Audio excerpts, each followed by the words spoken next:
why does God, can I say God gets upset? Why does God get so upset when we, as a nation, go to a meeting or any event that tries to divide Israel, or we vote to separate their land?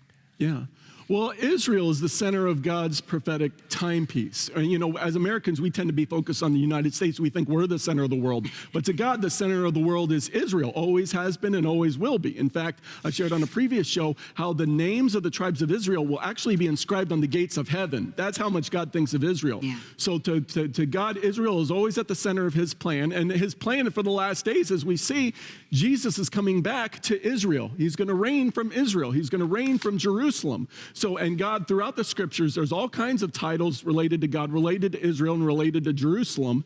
And so he's the God of Jerusalem. It's the city of God. It's his city. It's where Jesus, in fact, at one point in the scriptures, God says, it's where I've chosen to put my name. Mm-hmm. And so, you know, to God, this is right at the center of everything. And he said, don't divide my land. This is my land. I've given it to Israel forever and ever.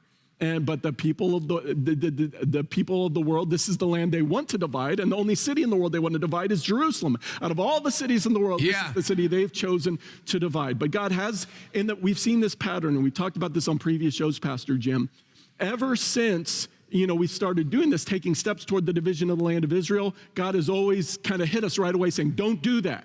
For example, the last time there was an anti-Israel resolution at the UN Security Council that the U.S. government didn't veto was in 1979.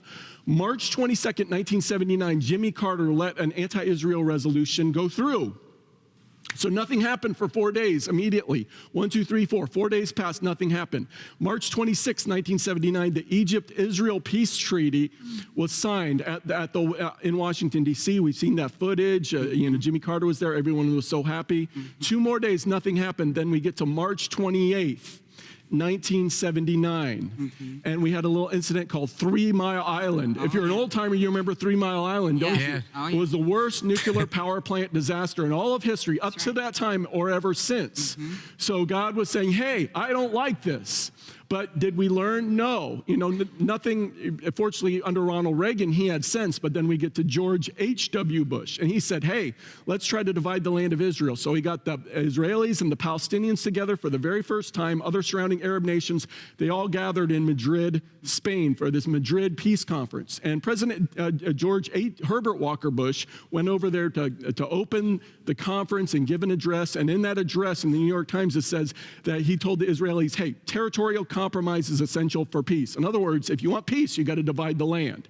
The very next day, the New York Times reported that the perfect storm, where 3 storms came together in the North Atlantic, formed a gigantic, once-in-a-generation, once-in-a-lifetime superstorm, went 1,000 miles the wrong direction, made a beeline for Kennebunkport, Maine. Do you remember that? Oh, yeah. And George Herbert Walker Bush's family home sent 35-foot waves crashing into the home, dragging out his furniture. It was on the front page of the New York Times the very next day after it reported about how he had gone over to Spain to open this conference. So he obviously didn't learn the lesson. Now, let's hit a third president, because let's talk about 5 presidents really quick. There's actually dozens and dozens and dozens of these examples, but just to give you a few highlights. Bill Clinton, he tried to divide the land of Israel a whole bunch of times, but at one particular time, Israeli President Benjamin Netanyahu came over, and he came for a visit, and the Clintons were very upset with him because he didn't want to divide the land.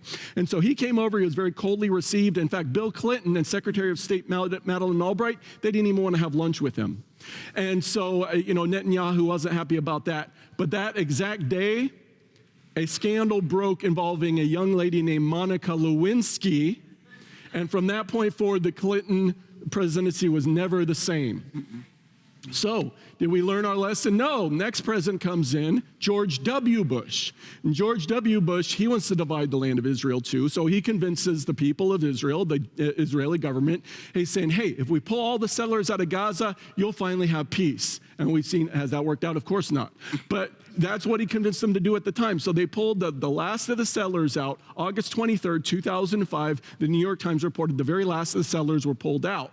On that exact day, a storm called Katrina started forming over the Bahamas, grew immensely powerful. We know the rest of the story. Went and slammed into New Orleans, and that city has never recovered.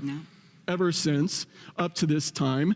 So you would think Barack Obama would see all these examples and would have some sense. No, 2011, Barack Obama gives a major speech telling Israel, hey, Israel, you've got to return to the pre-1967 borders. None of that other land belongs to you. East Jerusalem doesn't belong to you. So he gives this speech. 3 days later, a half-mile wide tornado, and it was the costliest tornado in all of U.S. history, half a mile wide, EF5 on the rating scale, ripped through Joplin, Missouri, absolutely devastating that city. And apparently there was a lot of wickedness and stuff going on in that city, surprisingly, I found out later. But that was just 3 days later. And I've just given you 5 examples under 5 different presidents. I was there.